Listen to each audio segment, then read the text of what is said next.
இப்ப நான் இந்த ரிலீஸ் மேட்டருக்கு வரேன்.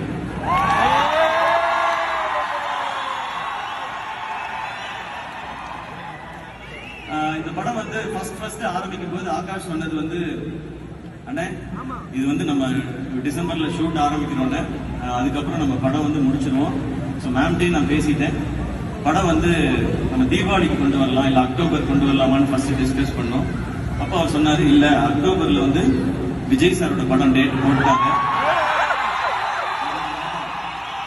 அப்போ வேண்டாம், ஜனவரி பொங்கல் யாருமே அனௌன்ஸ் பண்ணல, நம்ம அதை லாக் பண்ணிடுவோம். ஏன்னா இங்க நம்ம ஊர்ல 10 நாள் லீவ் இருக்கு, அதை லாக் பண்ணி தானே நான் ஃபுல்லா ஒர்க் பண்ண போறேன்னாரு. சூப்பர் ப்ரோ, நீங்க அது உங்களுடைய கால், நீங்க தான் ப்ரொடியூசர், சூப்பர் ஓகே அப்படின்னு சொல்லி டிசைட் பண்ணியாச்சு.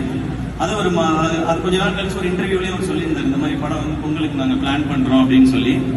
அப்ப கொஞ்ச நாள் கழிச்சு, அதுல இருந்து சில நாள் கழிச்சு விஜய் சாரோட படம் ஜனநாயகம் வந்து பொங்கலுக்கு மாத்திட்டோம், டேட் வந்து பொங்கலுக்கு வருதுன்னு சொல்லி ஒரு அனௌன்ஸ்மெண்ட் வந்துச்சு. நான் உடனே ஐயோ இது பொங்கலுக்கு வருது அப்படின்னு சொல்லிட்டு நான் டக்குன்னு ஆகாஷ் ப்ரோ கால் அடிச்சேன். ப்ரோ இந்த மாதிரி அனௌன்ஸ்மெண்ட் பாத்தீங்களா? ஆமாண்ணே, அவங்க வந்து சேஞ்ச் பண்ணியிருக்காங்க அப்படின்னு சொன்னாங்க. நான் சொன்னேன், ப்ரோ இந்த மாதிரி அந்த படமும் வருது, நம்மளும் பொங்கல் சொல்றோமே போது, ஆனா 10 நாள் இருக்கிறதுனால 2 படம் கண்டிப்பா தாங்குனேன் அப்படின்னாரு. ஓகே, பட் நம்ம வந்து ஏதாவது சேஞ்ச் பண்ண முடியுமா அப்படின்னு கேட்டேன். அப்போ அவர் சொன்னாரு, ஆனா சேஞ்ச் பண்றதுல 2 சிக்கல் இருக்குன்னு. ஒன்னு, நம்ம எல்லா இன்வெஸ்டர்ஸ் இது சுத்தி இருக்க பிசினஸ் எல்லாமே ஜனவரின்னு சொல்லி தான் நம்ம வந்து இது எல்லாத்தையுமே பேசி பண்ணிருக்கோம். இன்னொன்னு, அதுக்கப்புறம் தள்ளினா ஏப்ரல் மேல தானே பண்ணணும், அந்த டைம் எலெக்ஷன்ஸ் இருக்குன்னு, அப்ப இது வேணானே, நமக்கு வேற வழி இல்லைன்னு இந்த டைம் தான் பண்ணணும்னு சொன்னாரு. அப்ப பணம் போடுற அவங்க வந்து ஒரு பிசினஸ் எல்லார்ட்டையும் பேசி ஒரு டெசிஷன் எடுத்து ஓகே இது பண்றான்னு சொன்னாங்க.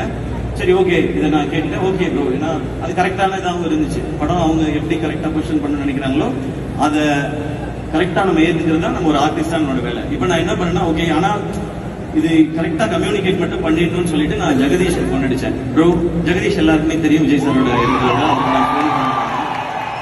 ப்ரோ இந்த மாதிரி படம் நீங்க வந்து போஸ்ட்பான் பண்ணிட்டீங்க ப்ரோ அப்படின்னு. ஆமா ப்ரோ, அது வந்து இந்த டிஜிட்டல் பிசினஸ் நிறைய ரீசன்ஸ் இருந்தது, அதனால போஸ்ட்பான் பண்ணிட்டோம் அப்படின்னாரு. ப்ரோ நம்ம படம் அனௌன்ஸ் பண்ணியிருந்தோமே ப்ரோ, அவரு சொன்னாரு, ப்ரோ 2 படம் வரலாம் ப்ரோ, 10 days லீவ் இருக்குல்ல ப்ரோ, 2 படம் வரது பிரச்சனை இல்லை ப்ரோ, சாரோட லாஸ்ட் பிலிம்னு சொல்றாங்க, அதனால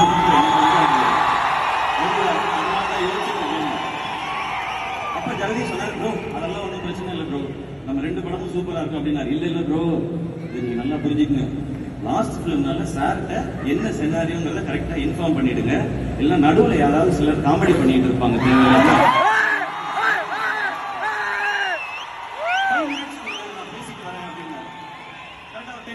அடிச்சாரு. ப்ரோ சார்கிட்ட எல்லாமே நான் டீடைலா சொல்லிட்டேன், எல்லாம் ஓகே, ஆல் ஓகே, சார் உங்களுக்கு விஷயம் சொல்ல சொன்னாரு, நம்ம சூப்பரா பண்ணுவோம். இவ்வளவுதான் இதுக்குள்ள நடந்த மொத்த கதை.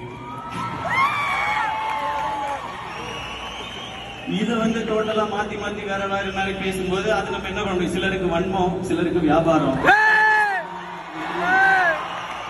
நமக்கு தெரியல நம்ம என்ன ஈக்குவேஷன் வச்சிருக்கோம். ஏன்னா கோட் படம் பார்த்துட்டு நான் வந்து விஜய் சாருக்கு கால் பண்ணேன். கால் அட்டன் பண்ணி சார் ஃபர்ஸ்ட் சொன்னது, ஹாய் ப்ரோ அப்படின்னாரு. ஹலோ சார், சார் கோட் பயங்கர என்டர்டெய்னிங்கா இருக்கு சார், சூப்பர் சார் அப்படின்னா.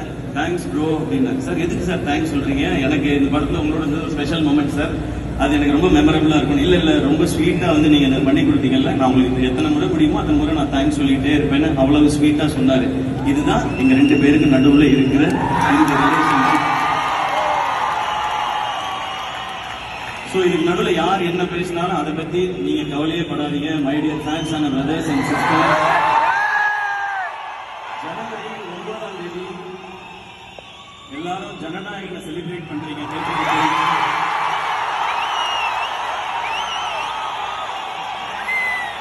33 வருஷம் இண்டஸ்ட்ரியில நம்மளெல்லாம் என்டர்டெயின் பண்ண விருந்தாரு. லாஸ்ட்ல இருந்து சொல்லியிருக்காரு,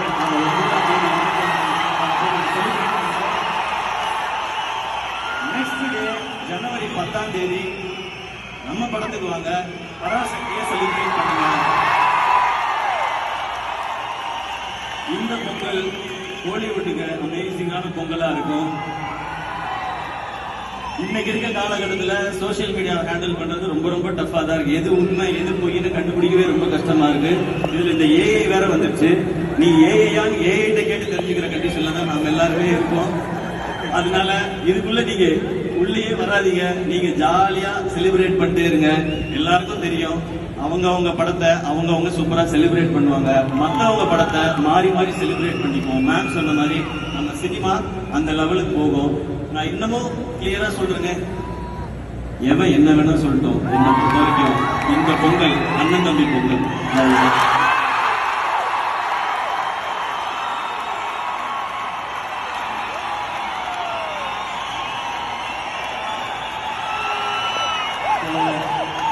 எல்லாருக்கும் கிளியரா புரிஞ்சுதா?